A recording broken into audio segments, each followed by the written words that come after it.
Welcome to another episode of Artsy AF. Thanks for being here. This week's podcast is The one and only Krystleyez.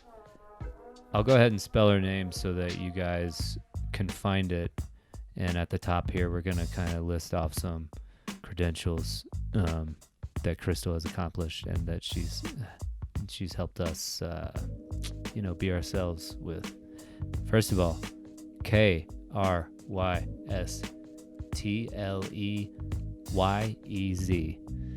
Yes. I got the thumbs up on that one, so I got it right. Krystleyez. Krystal paved the way for a lot of live painters in the scene. She was painting way back in 2004 and 2005. Before I had even had an inclination to pick up a brush, she was out here doing it. So we talk about that.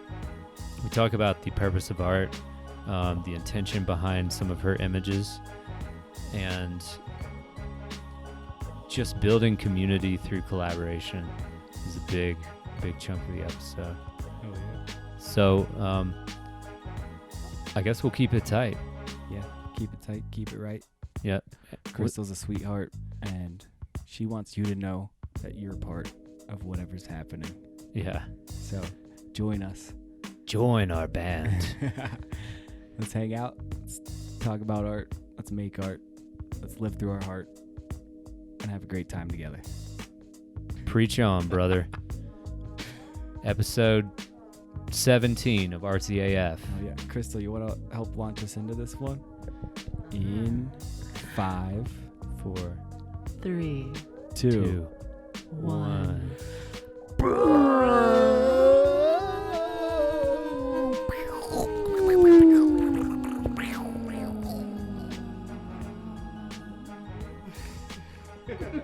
Rock and roll. Rock and roll.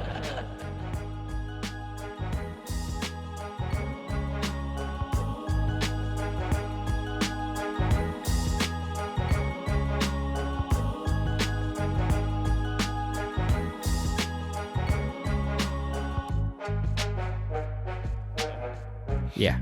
Sweet. Do you have my vapor pen? You mean our sponsor for the show, Juul? This episode is brought to you by the Juul pod. Just the pod. It is totally safe because it's only killed 27 people this year, I think. Yeah. So thanks. Shout out to Juul. Juul, safer than driving, safer than smoking. Are we recording? Yeah, I just hit record. Oh, good. So we got our ad in. And then We're not sponsored by Juul, though, for real. It'd be a lucrative Are you deal. getting any? Is that doing? Yeah, you're fine. Okay, cool. Yeah, sounds pretty good. Sweet. So, welcome to RTAF, Krystal. yeah. Thank you so much. Thanks for being on the show with us. I'm grateful to be here with you guys. Yeah.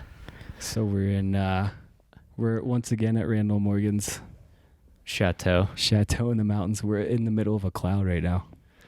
A cloud of Juul vapor. It's really foggy and cold up here and like pretty magical, you know? Yeah. Like there's the valley and there's snow on the ground and there's this kind of like foggy mist rolling through. Feeling pretty mystical. So visionary right now. Yeah. So anyway. Hey, Krystal. Hey. So you live in Wisconsin now. What are you doing in Colorado? Well, Boulder will always be a second home to me. And it's been a couple of years since I've been back here, surprisingly, which flew by. Couple years. Yeah, it's been 2 years since I've been back to Wow. Boulder. Dang. I've been Welcome back to Colorado in that time, but I'm back here to see Tribe, Yeah. connect with good friends, and I'm working on finishing up a series of our collaborative murals that I've painted with Morgan and Randall and Sweet Melissa. Mhm. So we have a series of paintings that we're finishing up, hopefully before the holidays, and painting and hanging out. Cool. Yeah, they look super rad, by the way. Yeah. I'm Thank sure you we'll so much. we'll have them at least progress shots in the show notes. Yeah. Yeah. So yeah, if you guys don't know, every year at Electric Forest, the dream team of Randall and Morgan, Crystal and Sweet Melissa create. They're like 10-foot paintings. They're big. 8 foot, 8 to 10 8 feet. to 10 feet Yeah. by 6 feet tall. Mm-hmm. Massive portals. Yeah. So. They come together typically in like 3 or 4 days, and then they dial them in. And I'd say like the detail on your work is one of the most impressive things about these paintings. Have you always painted like super fine detail? Is that where you started, or maybe just give us a like rundown of your style and how it's evolved over the years? Sure. Really, I think that I've always had a love for an attention to detail. And when I was younger and developing my love with painting and with art itself, I was prone to want to zoom into the details of my work. Sorry, I'm saying so many times. Can we cut and start over? Keeping them in. Yeah. Sometimes we edit the ums out. Other times doesn't really matter. Just don't worry about it. Yeah. Yeah, it can just that's what everybody's doing when they're trying to think of something. They're like, what's that sound that the universe is made of? Yeah. So but yeah. Okay, so when I was younger, I feel like my work, I was really interested in the potential of hyper-realism with images, and I found myself that I was a lot more reliant on the image itself. So I was inspired by taking something that I was looking at and the power of art to instill life or spirit into something. And so my images at that time were, like I said, more reliant on observation and technical details. And that was the style I kind of worked with for many years in high school, which was kind of when I really started to find my own voice as an artist. Although I've always loved painting and drawing, and since I was a little girl. Cool. And then I kind of reached a point where I felt like I was really, I had accomplished a certain sensibility with my technique, but I felt like I was always fiercely intimidated by a blank canvas or a blank piece of paper and not looking at something. So that was a breakthrough time for me, was mid-college, when I really tried to like cast the reliance on anything outside of me aside to give space for the imagination and whatever that my inner workings were to come out, and not be afraid of what that might look like, even though I didn't know what that was going to look like. Was there like a catalyst to make you switch gears? I don't know. I feel like it was kind of a life shift I was going through in general.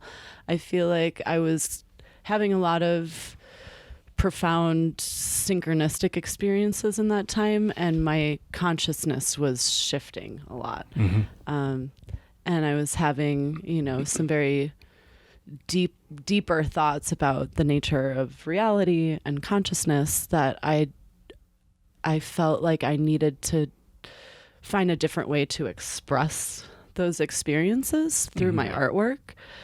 And a part of that was that it wasn't something that was necessarily fully like definable with a specific image. It was more this flowing stream of consciousness kind of stuff that was going on for me internally that I wanted to translate into my creative process. So I had a experience, I'd say, kind of, it was during a spring break from college, and all my roommates were out of town, and I basically challenged myself that I was going to just paint and do yoga and like really go deep into my creative process one weekend. And I had the space to do it, and I really like let go of any preconceived ideas of what I was trying to create at that time.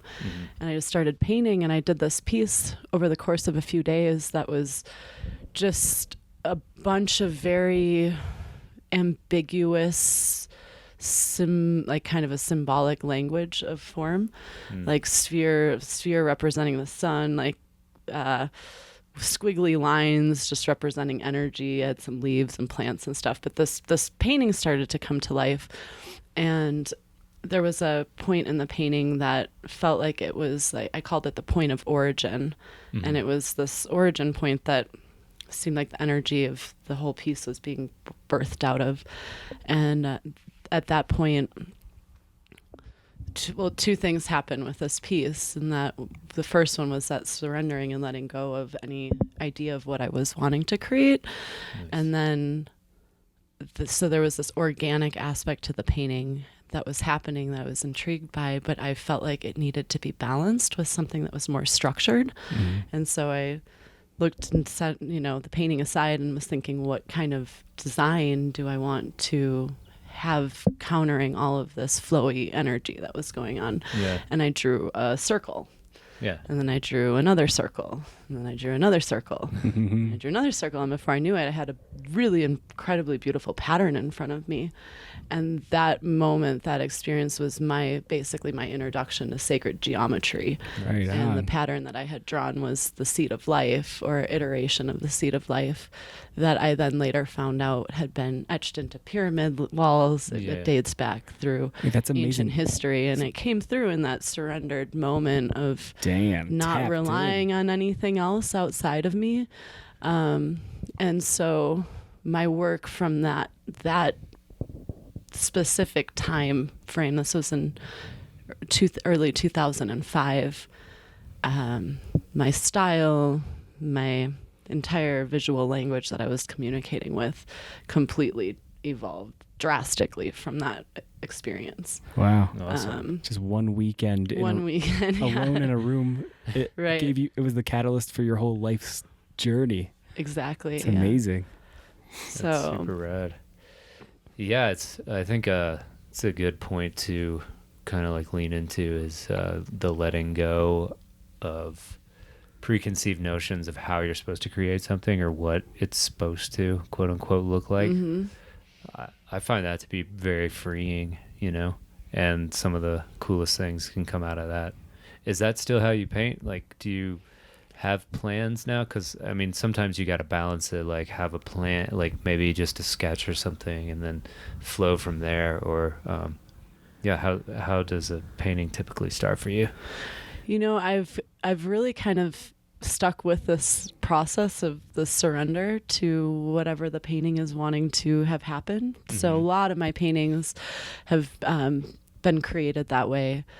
And another element of this is that I also started live performance painting around that same time, 2005. And so even if I went in and thought I'd have a plan for a painting, that usually got set aside the moment that I was in the show.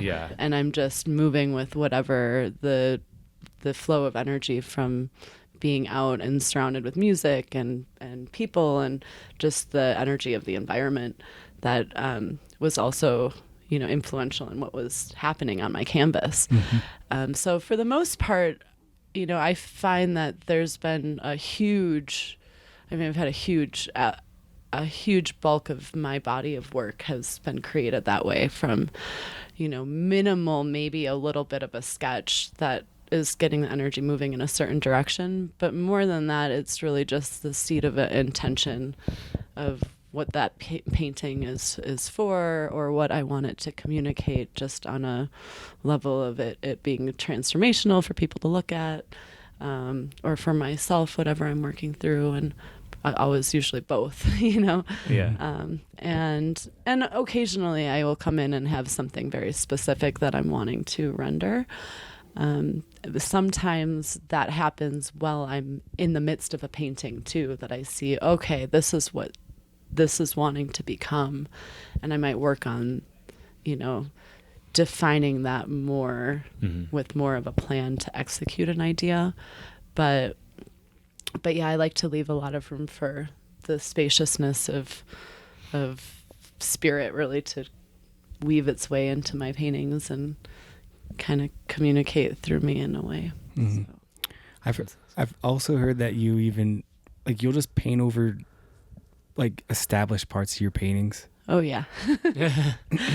So paintings within paintings within paintings, And that's the interesting part of the creative process, right? To destroy or cover up what isn't working or something.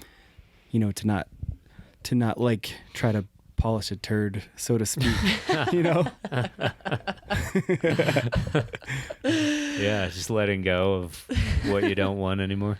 Yeah, I mean, I've had some of the more cathartic moments I've had with my art have involved that, where I am looking at a canvas that has an old energy in it that was either like a knot in the painting, or I just didn't resonate with it, or I just felt inspired to take it in a completely different direction, and will glaze over huge chunks of the painting, eliminate major elements, and then but leaving a little bit of like a ghostly echo to what was there, that you still get this kind of an imprint from the painting that was embedded underneath whatever the painting becomes. But and that usually can open up some spaces of some really interesting different imagery too.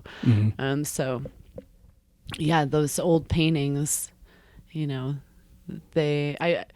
it's an interesting dance, because we do, some part of us, if you've spent months rendering something, I feel kind of attached to that thing that you were trying to work out. It's always a crisis once you've been working, like at least for me, if I worked on something for even a week and then you're just like, this isn't working, it's like painful. Yeah. It's like breaking up with a part of your painting or something. Yeah, it really is. It's like, gotta go. But that is very, it's very freeing and wise and translatable to every aspect of reality, to be able to discard what no longer is serving you. Totally. That's pretty cool. Yeah, no, I think that's really important, and I'm going through that in an interesting way right now, because I have a stack of older live performance paintings that, after you get a certain distance from some work, it can either feel like, okay, this was like, feels like they're practice pieces, they're not necessarily something that I want to sit and spend months or even a few weeks like refining them and figuring out the whole composition. And so I've been sitting with some of these older pieces, kind of thinking about this, like, do I paint over them? They're not necessarily, some of them aren't like something I'd be proud to put on a wall, Yeah, I was going to say. But it's still a part of my evolution of my work. Yeah. And so, yeah, it's an interesting part of doing what we do, Yeah. Because we're always learning and growing, and something might be really cool when we first start making it, but then a couple weeks later, you're like, oh. Like, I know so much more now. Or like, what was I thinking then?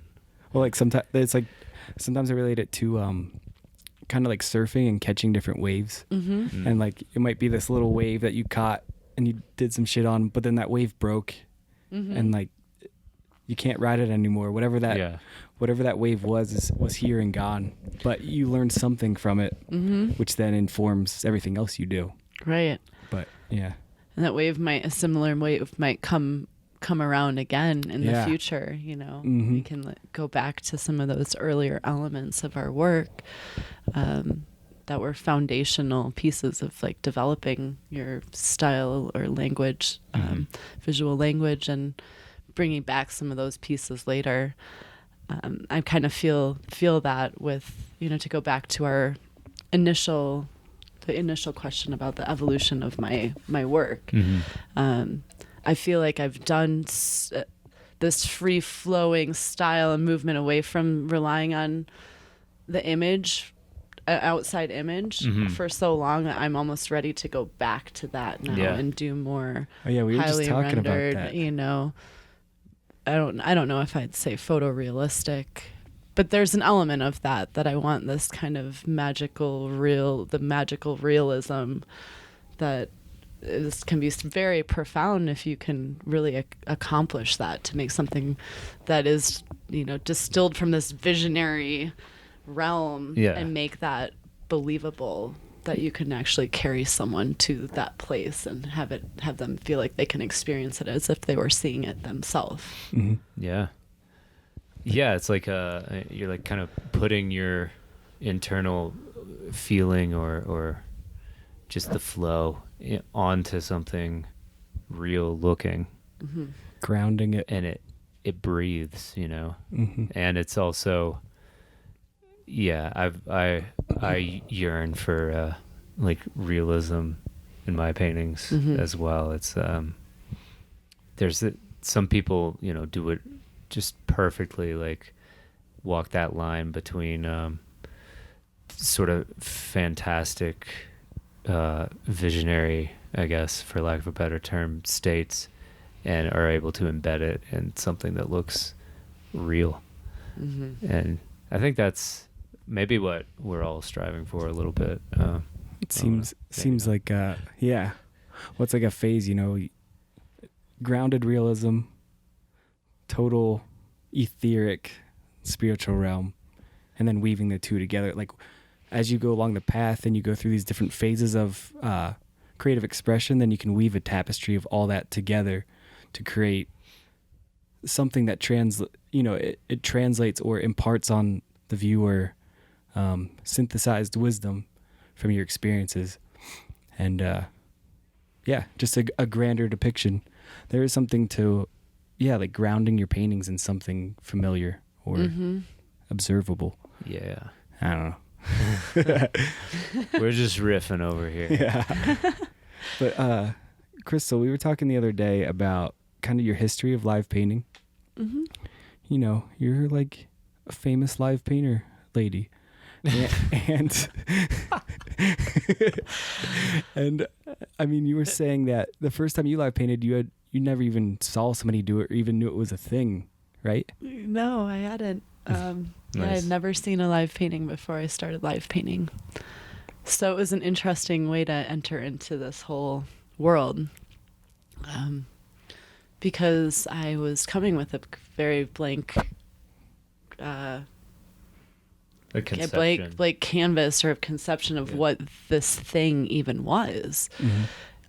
I had never thought that that would be the place that I would want to, or even, I don't know, that I'd be creating from, especially in the sense of, on a more personal level, feeling like I'm more of a private person. I don't feel exactly comfortable being under a bright spotlight. Some of my first live paintings were exactly that. I was sharing with John, I had a light behind me from like across the room that we were in, and I was painting in my shadow the whole night. Oh, man. So, and I'm thinking, oh man, I've got this bright light on me, and like, what does the back of my head look like? And then I'm laughing at myself and my ego that I'm like worried about my hair when I'm here trying to do a painting in a couple hours, which is like a crazy thing to even comprehend or think I was possible. I still feel that way. Yeah. You know, yeah, totally. it's still like a race against the clock and time, and to do a performance in that kind of a way. But there was something that was so intriguing to me from those early live painting experiences. I put a lot of thought into it, and thinking about how art throughout time is, I don't know, I don't want to generalize, but it's a very personal thing, you know? Yeah. Sure. And a lot of artists throughout history have been tucked away in their studios or places creating in a way that they bring something incredible to life for the world, but not necessarily under the eyes of observation from other people to see what the process was that it took to get to that point. And I felt like when I started live painting and the feedback that I got from people instantaneously and across the board was really just how inspired people were to see someone making art in front of them in a way that was just really raw and accessible, and it inspired them to want to paint or to create themselves. And I realized that pretty quickly on as I was doing the live painting thing, was like, wow, this is a really amazing way that I can inspire other people to make art and to connect with their creative spirit, which I deeply believe in. I'm really, really passionate about that aspect of life because I know how much it's helped me through my life of just being a human and having all this stuff inside that we want to express outward, you know, in some way. And people can do it through dance or through music. For me, I've always really loved and appreciated the process of making art and wanting to share that with other people. So anyways, long story short, that was, that was like 2005 or some of my earlier live paintings. And at that time I didn't have any other artists around me that were thinking about art this way or, you know, creating them this way. I did invite a friend with me for my first live painting because I was afraid to do it myself. I thought, well, maybe collaboration. So I did a collaboration First time with a woman named Alyssa Chazin. Shouts. And Alyssa, if you're out there, I haven't talked to her in a long time now. Yeah, what's up, Alyssa? But yeah, it was cool that the collaborative aspect of it too.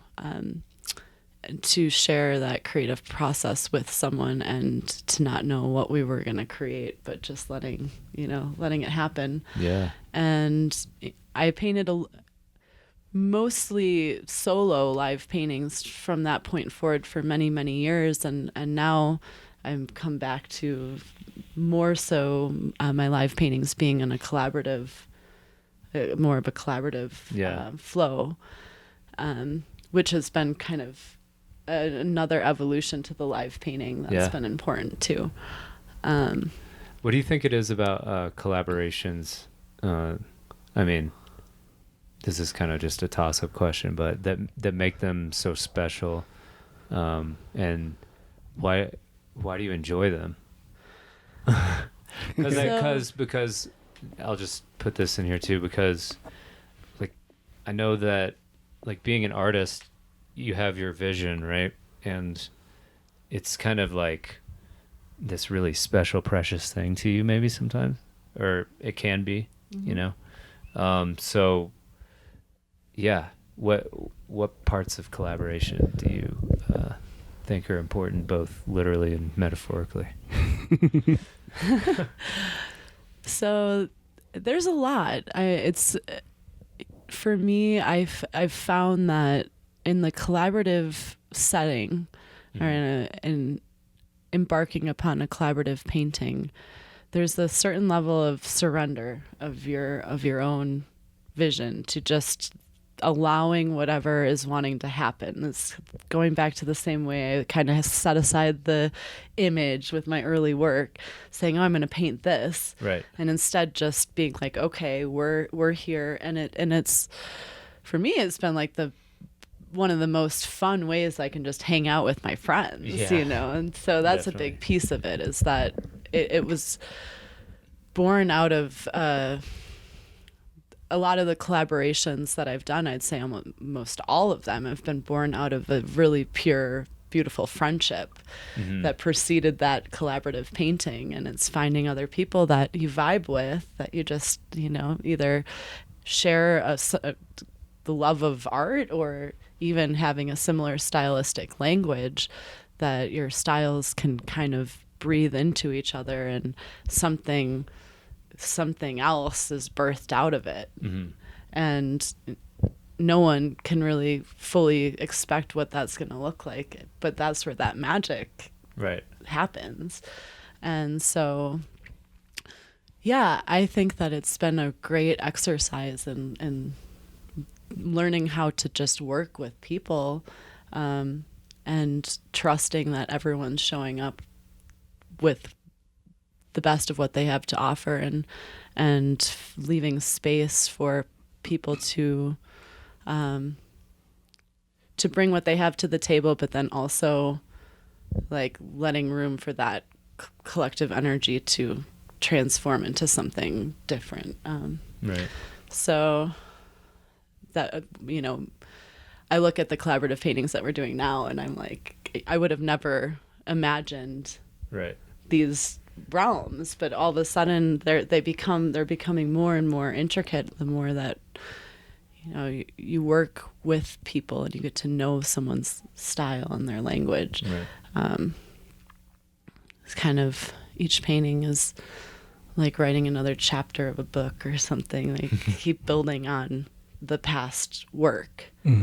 And yeah, I don't know, that's on one level big part of it. I think another aspect to this is that in the live performance realm, I was finding, first of all, that the ability for myself to create a refined painting in the matter of a few hours to, at festivals, a few days, it's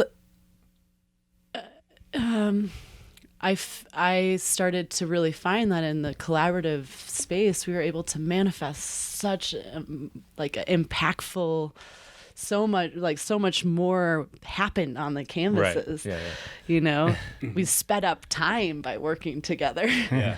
And so instead of me on a small canvas, you can paint this 10-foot painting that there's no way I could do that on my own. Sure. Yeah. And so that would be a heavy weight of kind of intimidating. Yeah, exactly. So, I think that we can really accomplish a lot when we're working together.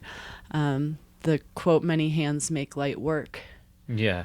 comes to mind, and it's just, really able to move a lot of energy in that group setting, and create something really impactful and beautiful. And I also think from the outside, when people are able to observe a group of artists working together, that's It's pretty special. a really special thing to witness too. Beyond what's happening on the canvas is actually the dance of energy that's happening between artists too. Yeah. So You're hitting like two principles in one, inspiration and stimulation of pursuing creativity, and then also the power of friendship, finding a crew and a tribe, and doing things together. exactly. Yeah. Teamwork makes the dream work. Teamwork makes the dream work. Yeah. As cliche as that is, I mean, it really does feel that way when you're collaborating, even if it's just with one other person. Yeah. You just get a lot more done. What's funny, like how like cliche, like it seems like we're coming full circle. We bring up so many cliche terms on this podcast, but it's because we actually we're all doing something, and then you realize how You're like, oh, actually, that's where that comes from. yeah, when you actually have the experience of it, you're like, oh yeah, well, there's a reason it's cliche, because it's like the principle of life and reality and being a human being. I don't know. Yeah, and it's got to be, like, going back to the collab thing, it's got to be, I mean, I would imagine, it's inspiring for me as an artist to look at people collaborating and communicating, not always with words, and it's just this kind of like respect, but also, like a critical push maybe sometimes from other people, to where like, if you're not doing something that the other person likes, if you're that other person who's being critical of your homie's marks, you've got to find a way to kind of like ease it into him, being like, like, I think it needs this, rather than saying something like, man, that fucking sucked, man. Like, what are you doing? Like, I think it's a lesson too, when you're collaborating with someone, you sort of level up your own communication and how you express, something you're pleased with, and then something that you think might need some work. Mm-hmm. I don't know. Yeah, I feel like I totally agree with you. And with that, I find that it's sometimes the places that make you feel the most uncomfortable, like, I don't know, that make you feel the most uncomfortable, that's where that real growth edge comes from. Totally. So, as an example, with painting with Morgan and Randall and Melissa, I would say that Randall tends to be the one that comes in with the heavy hand, like a big, huge spot of red that would be like, it's like really leaving a mark on the painting. Yeah. Little prankster. That I would never, ever do. Ever, and then it's there and you have to kind of be like, okay, like work with it. But it never fails. It becomes the thing in the painting that really gives it, I don't know, it gives it character. It gives it, it just usually will push the painting into another level of what it was there. And those elements will get kind of pushed back and pulled forward, but they get integrated.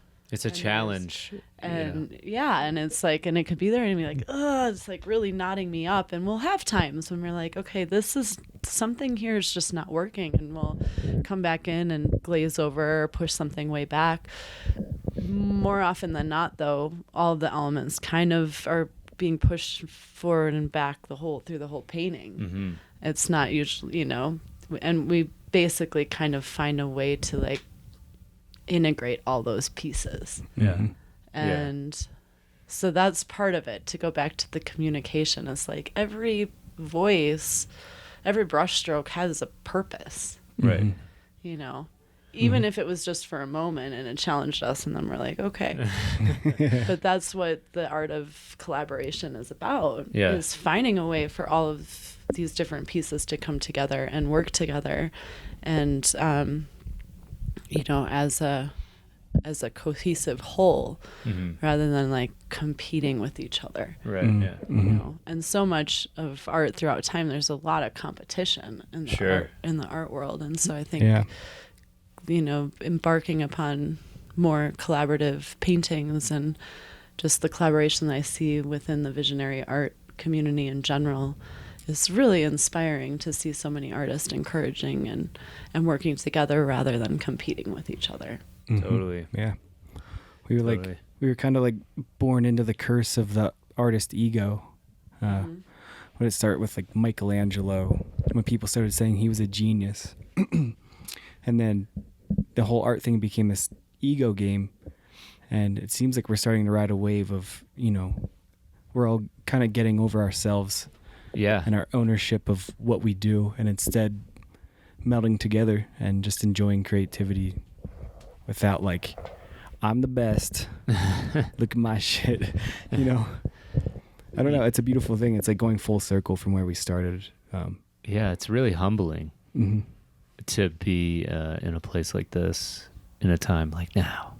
Because everybody's so good and so ambitious. And I think there's, to me, it seems like there's a little bit of competition, which is, I think it's healthy, but it's like a playful, like friendly competition. Yeah, friendly competition, wholesome. Yeah. And I think that's, I mean, again, like being pushed merely by seeing one of your peers' amazing paintings, be like, oh man, you like step up my time game. to level up. Yeah, exactly. Exactly. So yeah, the competition versus cooperation thing is always a interesting sort of dichotomy to get into and find like fun little gray areas in. I don't know if I have really much more to say about that, but yeah, you can kind of see where competition can be healthy. Yeah, totally. Yeah, but cooperation is it ultimately becomes cooperation, I think. Yeah, in a way.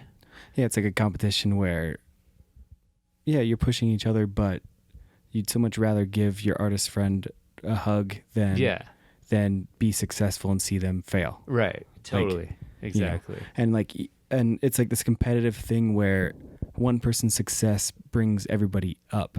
Right. Like you break through a layer and then you're like, hey guys, check this out over here. You know, so it's like, yeah, you're pushing each other to grow just so you can lend a hand down to pull others up with you. Yeah. When you found a new place. Exactly. I think that's pretty cool. Yeah. It's like I don't know. We're not in competition with each other, but we're cooperating by agreeing to kind of all be artists in the same sort of genre in the same place at the same time. Mm-hmm. And so it's like, you know, people kind of leapfrogging over each other and like having a blast doing it. Yeah. You know? I don't know. Enough with the silly metaphors. Ooh, I got a question for Crystal. Oh, okay. Do you have a personal mission or a sense of purpose as an artist? Whoa. That's a big question. Yeah. Of course I do. I think at the core of my soul's mission has been to be here as to help awaken consciousness. And as general as that might sound, I feel like that's really this big thing that's happening. The undercurrent of everything that we're doing is that we're riding this wave of the evolution of our conscious awareness and our relationship to each other in the world, facing, you know, some really critical things going on around us and trying to find solutions so that we can steward a more beautiful future for future generations and for our planet. Mm-hmm. And so my art really at the heart of it is about communicating the interconnectedness of life and that we're not just separate from everything else, that we're an intricate part of it, and to help to facilitate a remembrance of the divine that I believe is within everything. Mm-hmm. And so that's kind of the overarching theme of my painting is just, you know, getting back to the interconnectedness of life and creation, and awakening the creative spirit, because I think that that's where a lot of the solutions that we can come to as a humanity is from that space. It's finding creative answers and ways of working together to you know bring the change that we want to see in the world. Right. Level up. Yeah. That gets back to the collaboration thing too. Exactly. It's like if we're all creating from that space of, you know, realizing that we're all a part of one thing, then we're going to make something beautiful. Mm-hmm. You know? It's interesting. Like, art, I do think changes people's consciousness. Absolutely. Well, totally. Yeah. Before the Renaissance, people didn't understand what perspective was until they started drawing out the lines like that. Yeah. Like, I don't know if people didn't actually see, if they actually saw things differently, but it's, you know, who knows? Could be true, you know? Yeah. There's also, this is going to be meta talking about another podcast on our podcast, but there's this NPR radio lab about colors. You know about this one? They think that like people didn't have a word for blue or couldn't even see blue for a long time. Like for instance, there's no mention of the color blue in the Odyssey by Homer. Yeah. And so yeah, I mean that's just like kind of mind-blowing, right? Yeah. Well, that's an interesting that's like a crazy concept, right? Like say we have a conscious experience and then an artist unlocks a part of perspective or a part of understanding reality. And then the consciousness awakens to that, and then we just take it for granted, like, yeah, blue. But Right, like, it becomes a part of how we yeah. see the world. Right. Mm-hmm. And so, yeah, I think that that's maybe not each one of us individually is going to discover a new color. No. But maybe we're kind of discovering a new way to live creatively. Absolutely. And, I think that I don't know if I'd use the word new, but we're tapping into an expanded way of seeing the world. Yeah. And seeing creation. And I think that there's, many doorways into those multidimensional realms of spirit or consciousness. Art being one of those gateways that Absolutely. can give a key to a way of seeing things. It's also why I work with sacred geometry, and I'm fascinated in that because I believe that both communicating it through art, the actual and the act of creating it, not just what you're creating, but the process is like tuning your consciousness, and it's tuning it into a way of perceiving the world and the basic structure of physical and, multidimensional reality. Sure. Based on archetypal shapes and forms. Right. And when you start to learn and understand and perceive those patterns, all of a sudden you look at the world totally different. Yeah, you see those patterns You start everywhere. seeing them in everything, in nature and, in fabric and cultural expressions across time and history. Yeah. And you start to say, whoa, okay. Like things start adding up a little bit differently, Yeah. and you start to see these threads of connection through things. And so, yeah, with what you were expressing with art being a way that can help us to, essentially, whether it's see new colors or see the world different, I think that it's a vastly important tool for evolving our consciousness. I agree. So, Hell yeah. I mean, Totally agree. yeah. Well, even just imagine a world without art. It'd be so bleak. It's weird. everything stems from a creative idea. Yeah. Everything. Yeah. Exactly. Like we need. Yeah. Yeah. Yeah. It's funny you say imagine the world without art. It's kind of like saying imagine the world without imagination. Right. It's kind of like one of those paradox thought experiments or something. If you could give like advice to your younger self about either life or art, or even give advice to a younger artist about a good place to start or something to, catalyze someone's creativity, what would that be? Follow your heart. Okay. Truly. Those little inner inklings of what our spirit or our heart's truth is telling us and guiding us to, like, to listen to those things. It might just be like, hey, go get this book, or hey, like, to listen to those the little voice of your intuition to pursue the path that is the most inspiring to you, and to not doubt yourself in the process. So I think, and along with that, to take action to create. You have, it's one thing to have good ideas, but to just take whatever step, whether if it's a small step, bite-sized pieces, even to just create a path for yourself in the world that's unique to you, because that looks different for everyone. you know. Sure.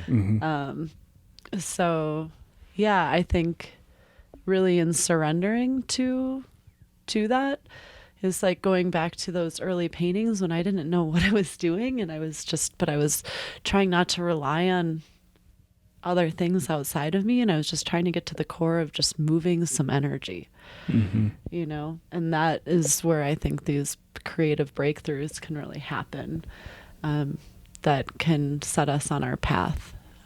So I hope that makes sense, but Makes sense to me. I Totally. want that, you know, and it doesn't just have to relate to art, you know, it can be whatever's in your heart. whatever Right. it is that, we're feeling called to do with our lives, that there's no better time than now to take steps towards building our dreams and being who we truly are, not what all these other layers of what society and people want us to be, but to be our raw, authentic self, and Totally. and to feel okay with letting that show. Oh yeah. You know? Yeah. And I find, like, speaking to what you're saying too, like, it doesn't just have to be art. Right. Like, but whatever it's almost, I found in a way almost that art it was the start of the heart path and the vehicle which has opened up to every aspect of life, you know? And then, like, if you tune into any creative act that you're intrigued by and you follow that, it will seep into every aspect of your life and everything you do. Totally. You know, you get tuned in, and then, I don't know, path of the heart. Yeah. How do you guys tap into, well, specifically you, since you're the guest, how do you tap into something coming from inside rather than getting that confused with some sort of signal that's been, programmed into the external world to get you to buy, like, something off Amazon or something like that? You know what I mean? Like, Totally. because I hear you when you say listen to your heart, but I just wonder if some people want to use that as an excuse to kind of, like, I don't know, absolve themselves from maybe, like, responsibility, or just say, oh, I'm listening to my heart, I'm going to buy these new shoes or whatever. Yeah. Sometimes it is the path of the heart to buy new shoes. Right. That's the Right. thing. It is, but I guess I'm just wondering about if there is a distinction. How would you know? And maybe that's an unanswerable question, and it's very specific. But No, it's an interesting one. And I think, it's something to check in with a lot with ourselves. Like, is this really coming from, like, my deepest soul truth? Or is there a layer, a filter of, a program or something that's kind of making a decision or filling you with an idea of something? right. I guess something that comes to me right now and thinking about that is it's in it's a feeling that I find that we have. The heart is, like, going to the place of, like, I would say the least resistance. Like, our truth is coming from, it's what it's like feeling truly feels inside of us in a embodied way. It feels right. Right. And I think that there is a certain inner compass that we can look to for how something is, like, landing in our body and if it feels good or not. And I think that, I don't know. Like I said, maybe sometime that is, I really need a new pair of shoes, and that's going to feel really good for me, because then I'm going to walk around and whatever, you have, Feel that your confidence. new kicks, Yeah. you got some confidence. Yeah. It might also be like, hey, this thing is not really fulfilling me, but I feel obligated to it. And, but for some reason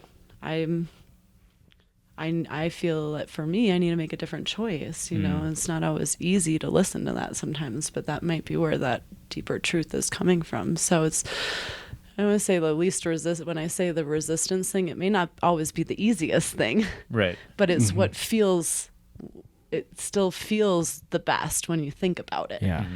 If that makes Right. any sense to you. It's almost like Definitely. that space of feeling before thought. and then thought will distract you from what you know. Right, exactly. And come up with, but this or that and all these other things. If you have to maybe if you have to have like a laundry list of reasons not to do something, that probably means that you need to do that thing. Yeah, the mind likes to argue with truth, wisdom, whatever you call, whatever that wellspring of light is that comes out of the center of your being. It's like, I think it just takes practice too. I think, like you almost can't describe what that is to follow your heart in a sense. You can listen to Ram Dass, listen to Alan Watts, make artwork, meditate, work out, do healthy things, and it's all ways of like kind of training your being to listen to that voice. But it's hard, right? Because it's like you said something about being embodied and like how it lands and how it feels like in your body, like I think that that's important. But I also wonder if like everyone, or people in general are in tune with that enough to know, I guess it's maybe not always. Yeah. It's a practice, I think, of everybody does know though. Like I think everybody does know, and we can all be weaved in these crazy lives of mind and thought and everything. But I think it's accessible to anybody that can find the moment to pause and feel. It's accessible to you right now, no matter who you are. Totally. And we just get lost in webs of convincing ourselves that we're not in love. Yeah. But it's there. It's always right there. Yeah. Nice. Krystle, what's your favorite thing about art? We like to ask like questions that seem simple. Favorite thing about art? It's another really big question, man. I think that one of my favorite things about art is just how the amount of infinite potential that it holds. So, there's always something new to create. And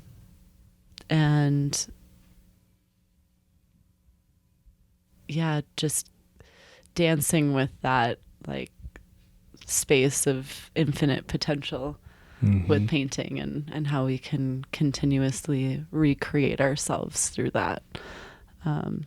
I think that that's probably one of my favorite things about art. Oh yeah. It's a great answer. I was just gonna say like the colors. I mean, I love that too. Yeah. It's playful, art can be so many different things. It can be this like very playful expression. It can be a very cathartic way of just getting something out that we're feeling that maybe we don't want to be holding on to anymore. And for me as well, art can be one of my greatest ways of meditating and connecting to my spirit and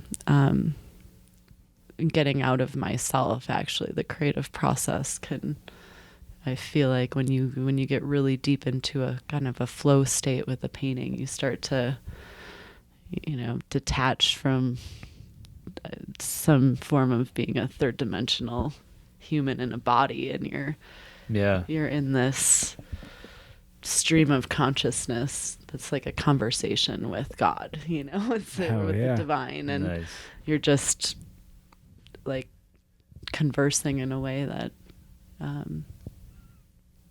it's transcending like thought and becoming just an act of, I don't know, just connection. Yeah. You like vanish in that deep state. Like you're free of your personality. You just get to flow. You're just following what should come next on the canvas. Yep. It's my favorite part. Oh yeah. Oh. Okay, and a follow-up question. So what kind of stuff do you like to do outside of art? Outside of art, Is there such a What? thing? What is that?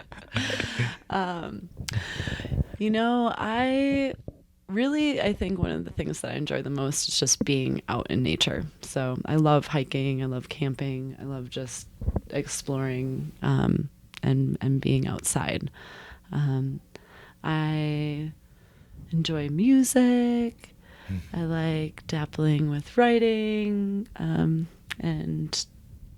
I love working with plants. So I've been kind of just on a very casual, but so I don't know if casual is the right word, but I am exploring herbalism and learning about plants and making tinctures and that kind of thing. I don't consider myself an herbalist by any means, but just dabbling in that realm of the power of medicinal power of plants. And connected to that, I dream of future gardens. I've had small versions of gardening. In terms of like growing my own food and plant food, flowers, and medicines. There's a whole other alchemy to that. So, oh yeah. I love working with nature. I love crystals. Hey, that's your name. That's your Yeah, that sounds. What else? I don't know. Dancing. Just being goofy. Spending time with my family. Yeah. Nice. So, yeah. So you live in Wisconsin now, and Back to my roots. yeah. So that's where you grew up, and then what's that like? Because you were talking about like how you rode a wave of, starting to live paint back in like 2004. You rode a wave. You came out to Colorado. Lived out here for a while, then moved back home. I mean, what's that experience like, kind of being away from some of us, Because you were saying like you don't really have. Is it way less cool now that you're away from us? Oh, my life, it's very different, and it's something that I've been processing a lot because.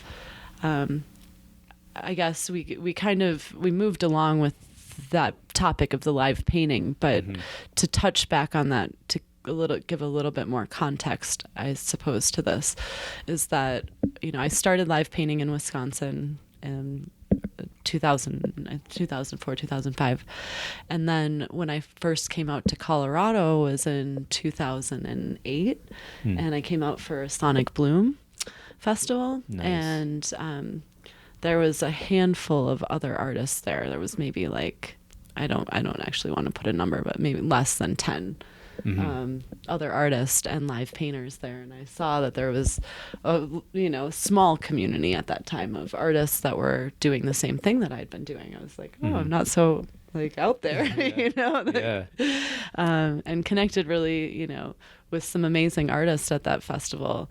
And that became, I saw, pretty instantly from that, I was like, wow, this is kind of there's a space in this community for what I'm doing that it fits like perfectly in. I knew I needed to move to Colorado. So I went home, packed up my car, and pretty much came right back after that experience. And then over the next 10 years watched and was a part of and witnessing this live painting movement that exponentially grew.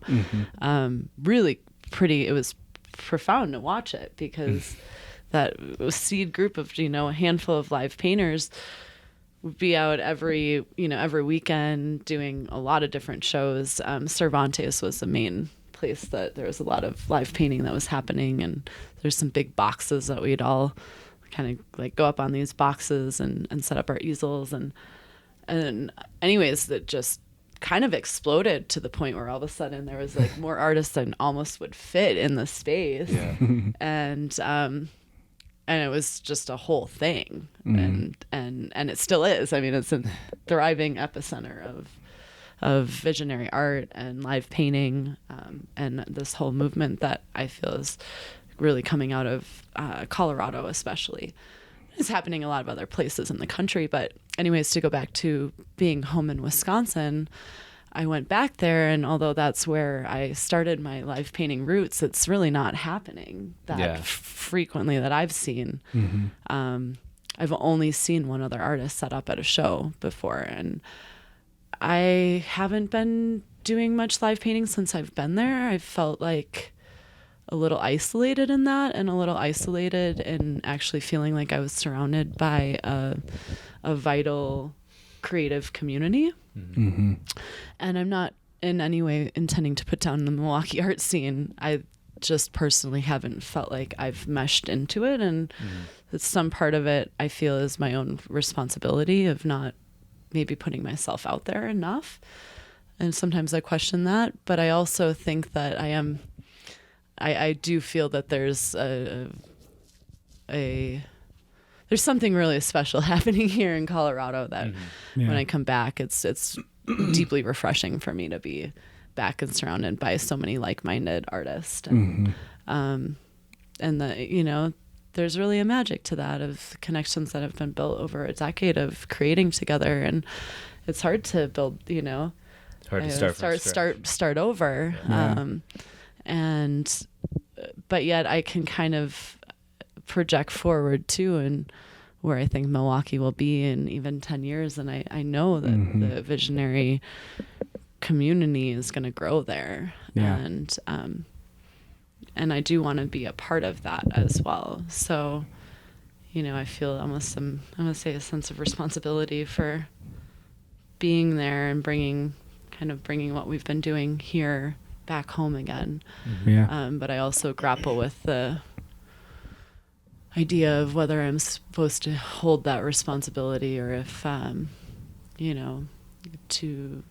find that I feel more vitalized creatively when I'm surrounded by my friends and community. So. By the way, thanks a lot for paving the way. Yeah, for real. Seriously, like I looked up to you for a couple of years before we met, and you were very nice to me when we first met. It was awesome. And it made me feel really good. I was like, oh, okay, cool. I'm like doing something right, I guess. So, but yeah, thanks for you and all the other kind of first or maybe second wave of live artists. For paving the way for all of us. Yeah, you paved the way for a bunch of weirdos to have an outlet to be a human being. Yeah. That's really special. Yeah, for real. Aww. And so shouts to that. And I just wanted Thank you so much. Everyone listening to this to know that you were kind of like the part of the first wave. And so I feel like in a way we sort of like, owe you at least some appreciation and love for that. So we owe you a high five and a beer. Okay. And a beer. I'll give you a beer. Yeah. Hold on. No, and thank you guys for showing up and really pouring your heart into everything that you do. And I think that I think that one of the coolest things about my path that I've felt as an artist is just being able to watch as something has grown so immensely in the short, I don't want to say short, but it's been 14 years since my first live painting, and I just it's so cool to see like all of a sudden all these artists, it's not all of a sudden, but I had sort of fantasies back in the day of like, wouldn't it be cool if you go to places and anywhere you go, you're seeing artists out making sharing their work and working together as well. And I think that that's one of the really special things about the live painting movement, is that it has brought a lot of artists out of the woodwork and to meet each other that we might not necessarily know, like, oh, hey, like, I don't know, if we were walking by each other on the street, might say, hey, smile. But the live painting thing just kind of it's like holding up a flag or something. Yeah. It's like, hey, I'm an artist, and so am I, and so am I, and well, hey, let's hang out. And a really beautiful community has been born out of that. And you know, I wouldn't work if everyone in the world wanted to be live artists. I think there's like a niche for a reason, but yeah, I think it is interesting to think of the evolution of it and to project forward to what is the next step too with this. What do you think that everyone is kind of an artist in their own way, or absolutely? Yeah. Okay. We're all live artists in life. No, no, I truly do believe that everyone at their core is a creative being, and they have that within we all have it within us. It's a gift that we can, you know, utilize or not. But right. It's better when we do, because it makes life more interesting. I think it leads to a more fulfilling life. And I think that the more that people are in touch with their creative spirit or process, the more that they maybe understand themselves. Like it's a way of kind of doing the work to get to know who you are at the core. And I believe in art as a mirror for our consciousness and for the world. And you know, to go back to it though, that we all have that. And so I would encourage anyone to pick up a paintbrush and try to paint a painting. Hell yeah. And I shouldn't want to say try to paint a painting, just paint. You know? Yeah, there's no trying here. There's no trying, just do it, and it'll be beneficial in some way, whether or not you want to become a painter. Right. You know, I don't necessarily promote that. I think everyone needs to become painters. That's when I say it wouldn't work if we all wanted to be live artists, but it is a beautiful practice, just like stretching. Sure. You know, it's a cool way to get to know yourself and to express yourself. And so I totally, if anyone's looking for just, you know, moving some energy in their life, getting a fresh perspective of things, to just, you know, let that raw expression out. Hell yeah. Painting's a great way to do it. Don't judge it. Don't judge it. Do it for the sake of it in its own right. Just let it flow, and something great can come out of that, even if we, you know, aren't like, whoa, what did I just do? You know? Right. It's more about the process and not the final product. Exactly. Yeah. I had another question, but I can't remember it. So now I'm just filling up space by letting everyone know that I had another question. Do you have any maybe grand ideas of what you could do with art in your lifetime? Wow. Well, I mean, you already helped create an entire subculture, but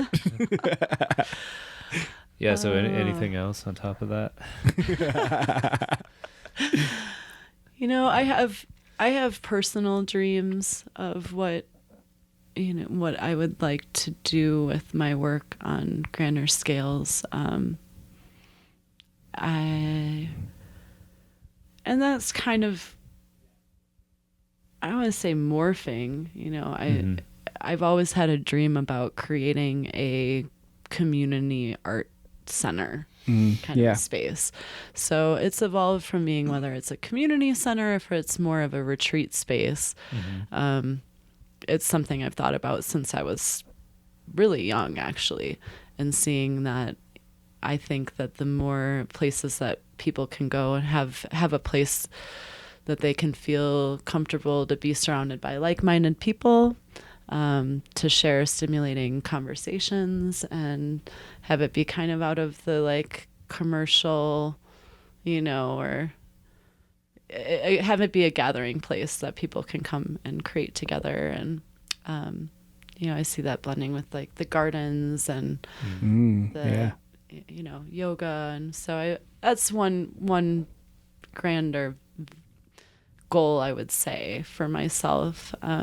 Although I see it manifesting in so many different ways with people that I know and around me that I know. It's just, that's where I say it's kind of changing. Like, is this my goal, or do I just feel that this is something that's really important just to tap have? And seeing these pockets of like the network of these different retreat centers that people can travel between. And I think that's one thing with the art, is creating like hubs of places that are inspirational and regenerating to people to be able to come in and charge up and learn something new, or connect with people that feel in the same way, like-minded people, and building community.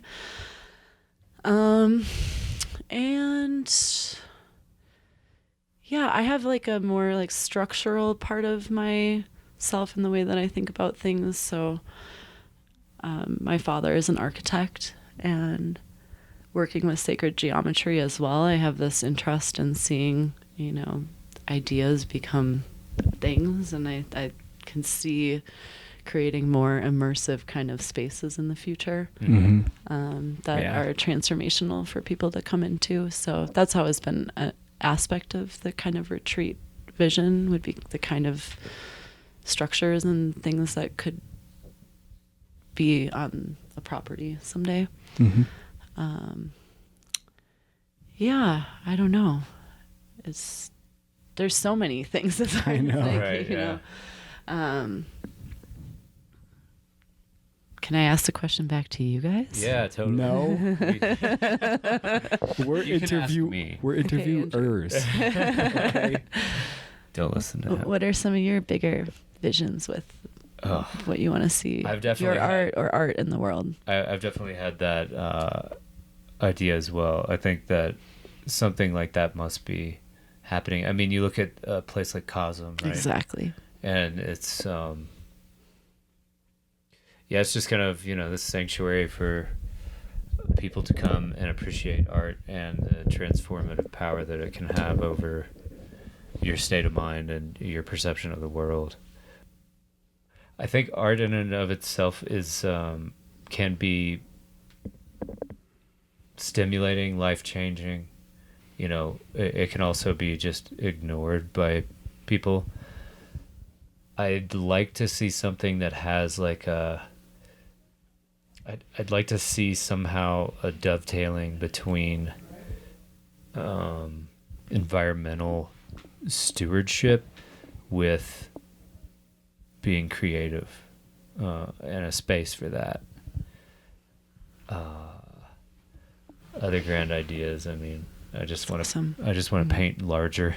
A lot of this stuff is like just my own, like, I want to do something bigger, more people will see, and I enjoy painting large things the few times that I've done them. And I'd like to expand more on that. I really like using spray paint, even though I got to wear a mask, because if you breathe that stuff in, it's bad for you. I don't know if you guys have heard. Makes you feel pretty cool though. But yeah, it smells great. It's weird. I don't know. It's like that and gasoline. I'm like, I like those smells, but they're like so awful. Yeah. That's about it. I mean, the podcast. So yeah, I think this. I'm excited about the podcast. I think that what we have here in Colorado is very unique. It feels like, and maybe I'm just like in my own head about it, but it feels like Seattle in 1990 or something, or like Brooklyn in 1990, hip hop, and then the grunge scene in Seattle, or like the Impressionist movement in France, and yeah. So it's like visionary art and psychedelic bass, or visionary bass and psychedelic art, whatever you want to call it. But we're all kind of like gathered here,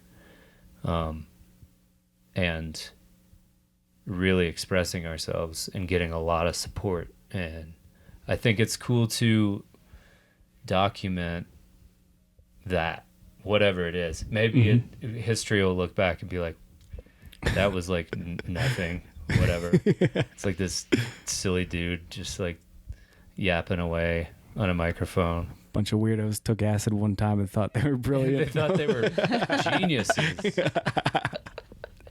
And we are, like, I will keep pushing that meme out into the world, because I think it's special, and it means a lot to me to have found all my friends here. It's so weird, like, when I moved out here in 2012, it just felt like I'd found all my friends. Mm-hmm. Yeah, I had the same experience moving here 2 years ago. I'm not alone anymore. Yeah, Me exactly. too. That was how I felt. That's why I was like, went home and packed up my car. Yeah. I'm moving to Colorado. I mean, I don't even know where I'm going to live. I just know I need to be there. I couldn't, like... Following the heart. Yeah, exactly. Mm-hmm. Exactly. And if I hadn't listened to that, God, my life would be so different. Mm-hmm. Yeah. Yeah, same. I mean, so grander goal, like, I think it's not only to create the best things that I can create, inspire other people, point to some sort of, whether you want to call it God or just creative force that we all have inside of us. I think that that's undeniable. Mm-hmm. Like, you can say God doesn't exist, but you cannot say that the creative force doesn't exist, because it's all just constantly creating and moving forward. And I want everybody to realize that and like embed it within their being and modify their behavior through that. Yeah. Fuck yeah. I'm trying to change the world, man. But yeah, so excited about the podcast and our community here. So yeah, thanks for coming to my TED Talk. I say that way too much. I think I've said that like the last 4 podcasts. I gotta stop saying. You're still getting a laugh, so Cheap joke. Anyway, no, I think these kinds of conversations are really important, and so thank you both for providing a platform for the creative dialogue to happen. And I think it gives a lot of people insight into, I don't know, just the inner workings of the creative mind and community that we're a part of. And yeah, I want people to hear these and realize that they're not alone. Yeah, exactly. Yeah, and it's just to know that to have an articulated vision of what life is outside of the shopping mall, or what life is outside of your favorite Netflix show, although I love some shows on Netflix. That there's a lot to be found, and that you should be, if you want to, be brave enough to take some risks in your life, because as far as we know, we only live once in this body. Yeah, YOLO. You only live once in this body. Like, epigenetics and like reincarnation and karma aside, like, we don't know what's going to happen to us. And if you don't take this opportunity and follow that creative force, follow, like you said, your heart, then you're missing out. And YOLO on the FOMO. It's like, Yes, I don't know. To just like distill that down into a Generation Y quip there. Yeah. Well, like, and you're going to be a human being, and like life inherently is not easy. So you might as well face the challenges doing what is calling your heart. Yeah, whatever. Because you're going to face challenges anyway. And when you do that, you alleviate suffering from yourself. And when you alleviate suffering from yourself, you alleviate it from the world. Mm-hmm. And it won't let you down. Just go for it. That's why, like, I want to keep showcasing all these people that went for it. Yeah.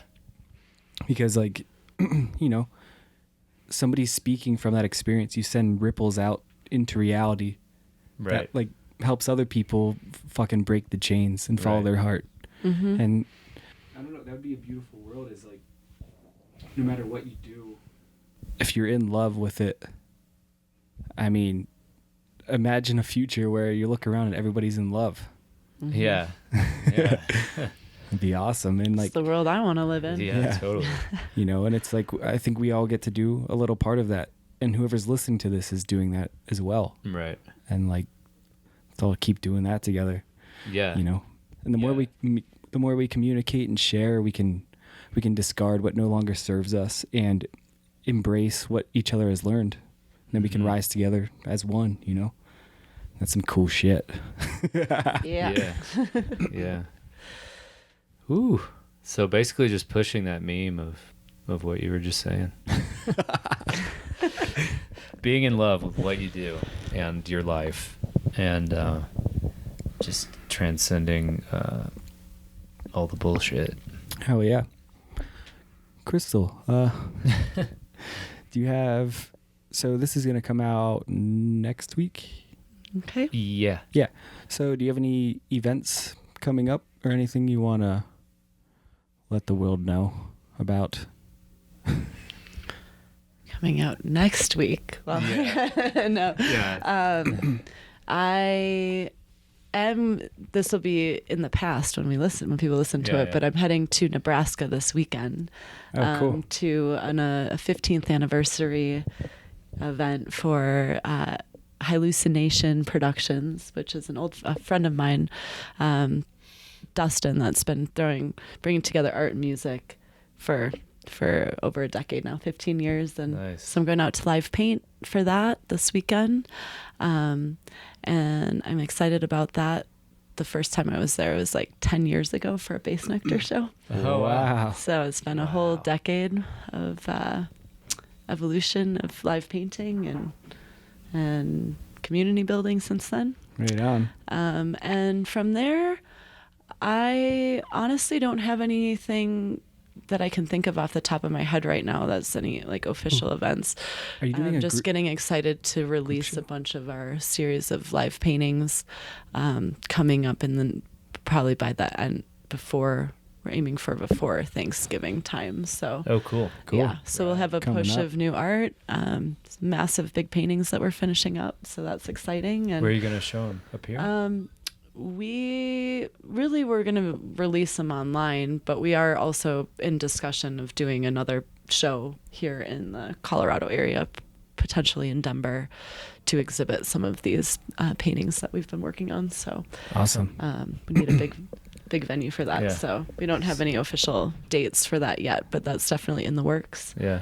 So keep an eye out for that. Oh, yeah. Do you have a name for your crew? No, but we Randall likes to call it, what's he like to call Diva it? and Charlie's Angels or something. Oh, I thought it was like the diva and three girls or something. Yeah. we unofficially call it, and a lot of other people call us the Dream Team. Uh-huh. I don't really even know where that started, You should get but, Dial it in. you should get- but we call it, Yeah. the Dial In. Dial In is another name because we always just say, just dial it in. Dial it in.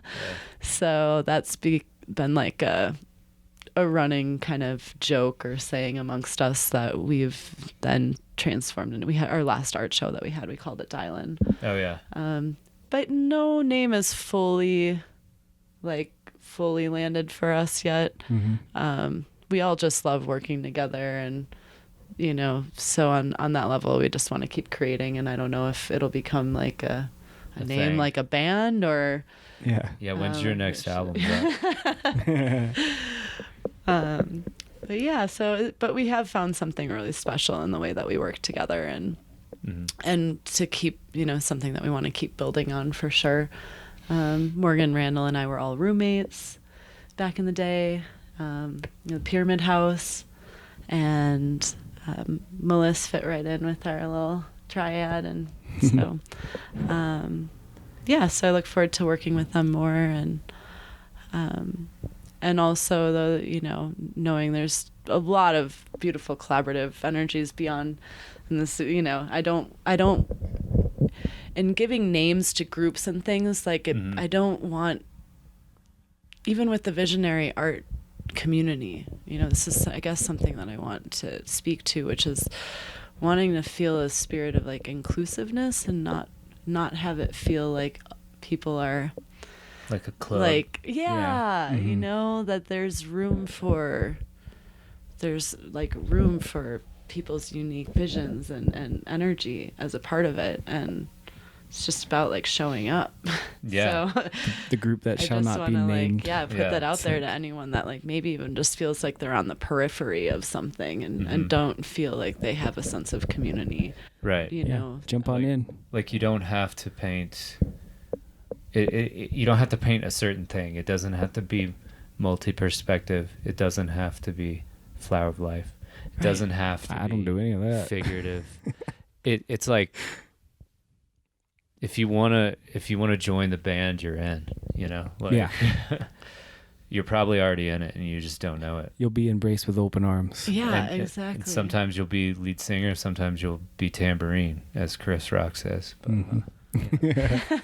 anyway. Yeah.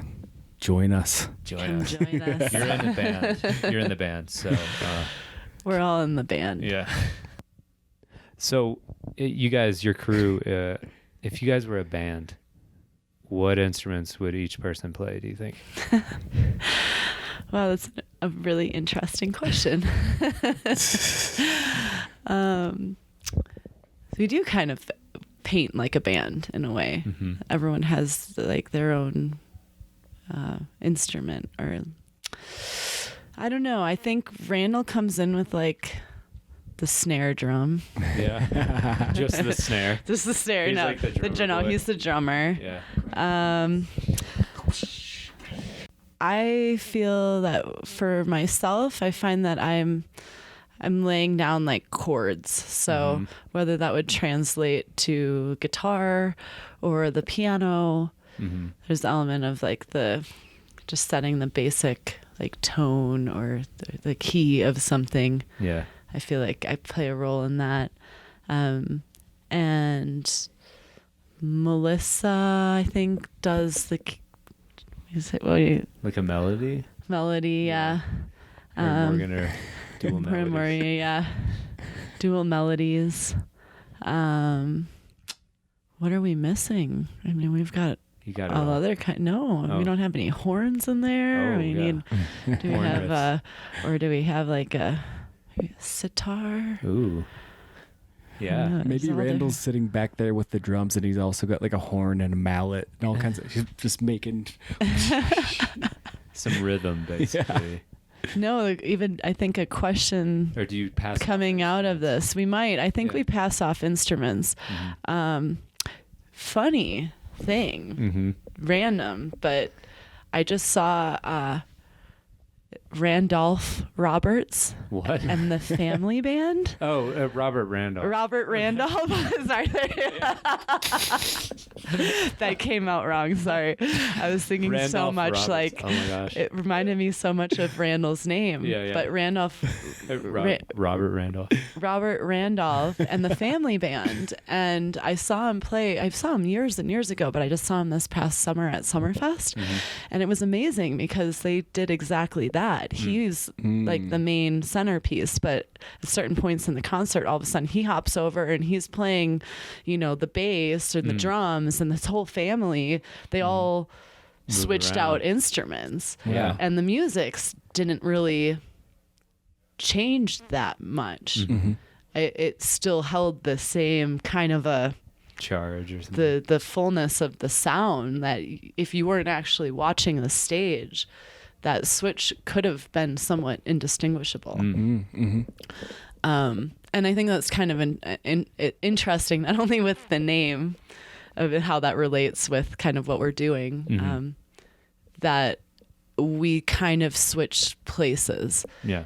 in a stylistic way of like, at times I start thinking like, how would Randall paint this? Mm. And I paint like that. Or what would Melissa do here? What would Morgan do? Yeah. And I feel like we all kind of put on each other's hats a little bit, Nice. you That's know, cool. and we're all painting over and through things, you know.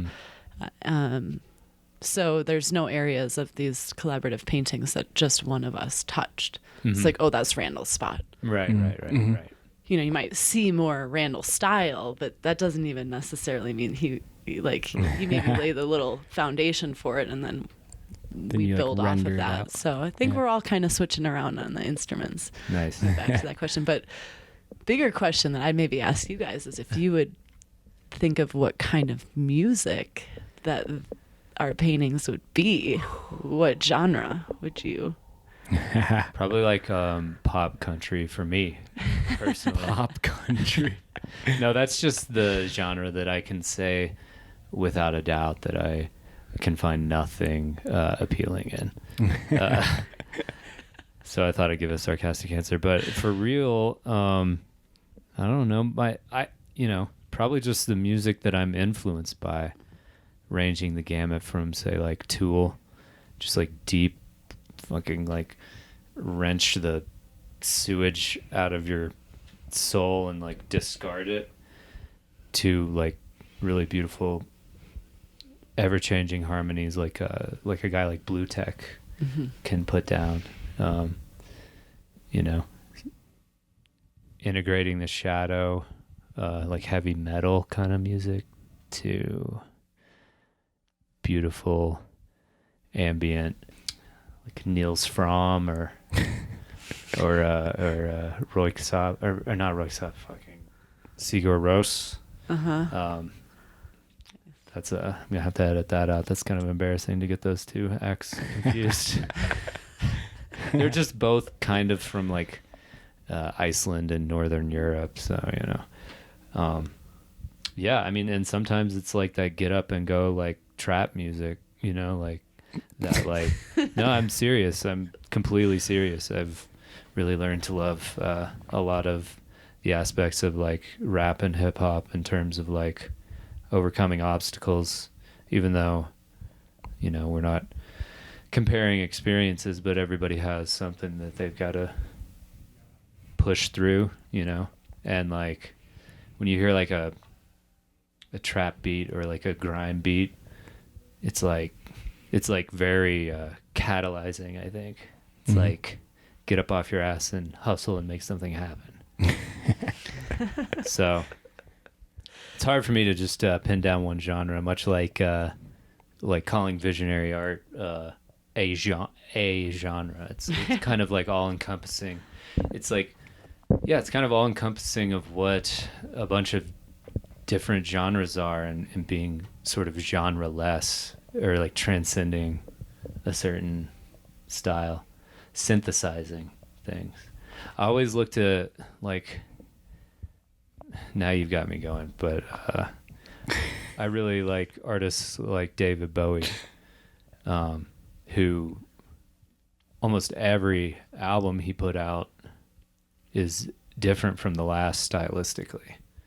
But he's like, like same with Bob Dylan when he was like the folk guy, and then the very next year he went to the folk festival and plugged in an electric guitar, and people were like booing him and stuff. And really, I think That's not the David Bowie, or no, that's not the Bob Dylan I know. yeah, this isn't folk music. It's like I like things that sort of fly in the face of people's expectations, maybe.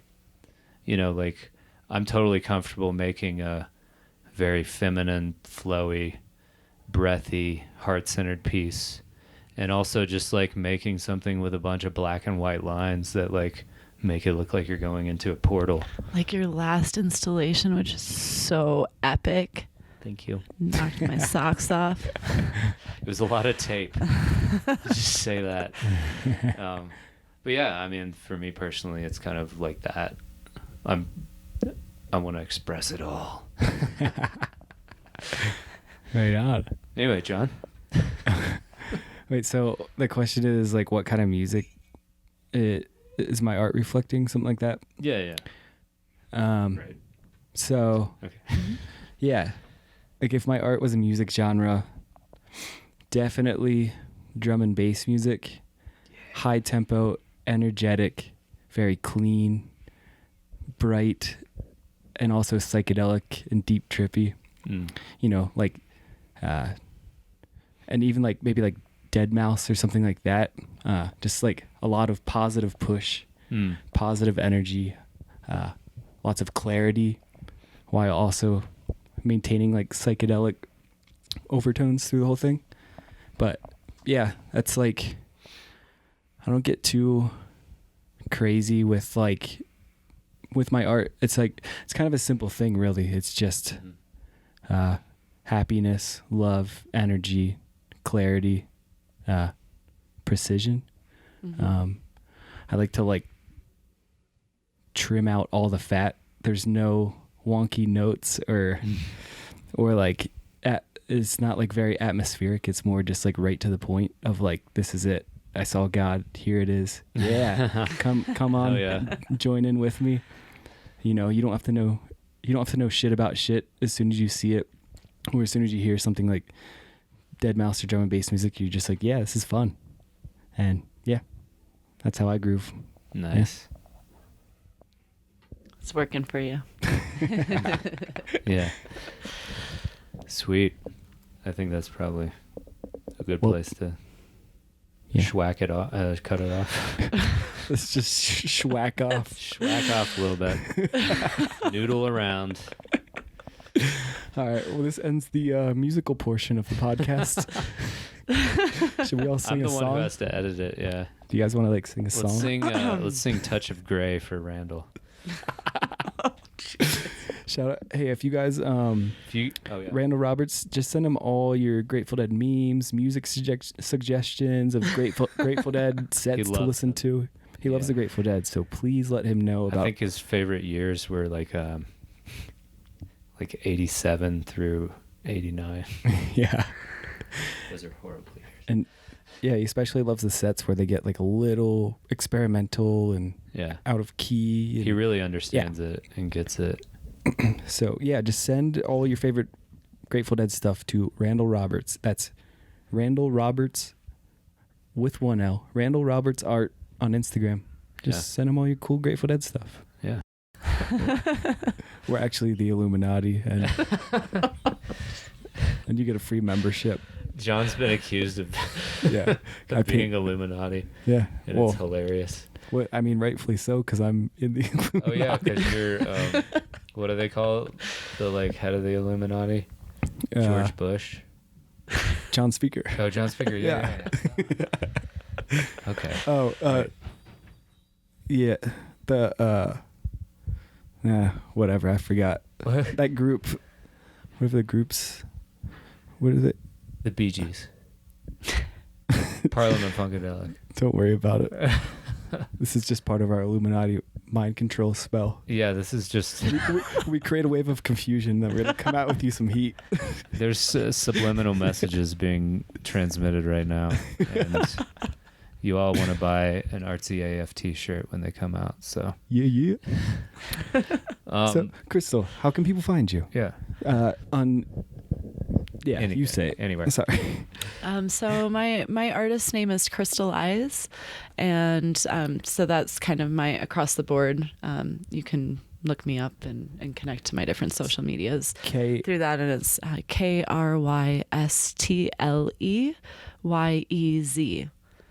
So that's my Instagram name. I have a Facebook page, and my website is krystleyez.com. Cool. And so, yeah. Can people get prints and stuff on your website? Yep. I've got a shop. Yeah, I check 'em also out, guys. have some, great, I work with Vision Lab, and they've been an angel in my life of just doing amazing printing with my fine art, and for a lot of other artists in the community. So I've got some great Vision Lab products, and And I also have a section on my website for people that are interested in learning more about sacred geometry. Oh, I cool. have some like basic kind of a springboard for just information on sacred geometry and kind of an overview into the deeper meaning of some of the symbolism in my paintings. And yeah, that's, I think that's about it. Yeah. Yeah. Yeah. I'll wrap it up. Do you, I mean, do you want to? I really gotta pee. No, this has been really great. Yeah, thank you so much. Yeah, thank you so Visionary much for powwow. doing it. It's Of awesome. course. It's I'm like- glad we were able to make it happen. So Yeah. Yeah. up here in the mountains. Hell yeah. Well, we're glad to have you here. And in the past, you guys better go have checked out Krystle if you live in Nebraska, Lincoln. Yeah. Yeah, Lincoln, Nebraska. Hell yeah. So this is somehow gonna resonate, And reverberate through the few. I don't know how that's gonna work. and if there's any homies that made it this far that live in Wisconsin, let Krystle know you're around. Yeah. Maybe join up. Milwaukee squad. Create a say little what up? friendly art crew, you know? Yeah, There's got to be some cool homies out there. for sure. So, Well, yeah, thank you again, Krystle, and for everything. yeah, Yeah. you're awesome. It's my Thank you pleasure. so I love much. you guys so I love you much. too. And Love you. Yeah. Thank you for everything that both of you guys do for the visionary community and just being good-hearted brothers. And it's been really a joy to know you. And I love these kinds of conversations. So just keep the dialogue going, and thank you to everyone out there that's tuned in with us for this conversation. Thanks for being here with us and adding your energy to this visionary stew, I guess. Yeah, no, we love you, and that's like what this is all for, is to reach more people and just inspire them to shine. So Hell yeah. We love you guys. All right, y'all. Peace out. much love.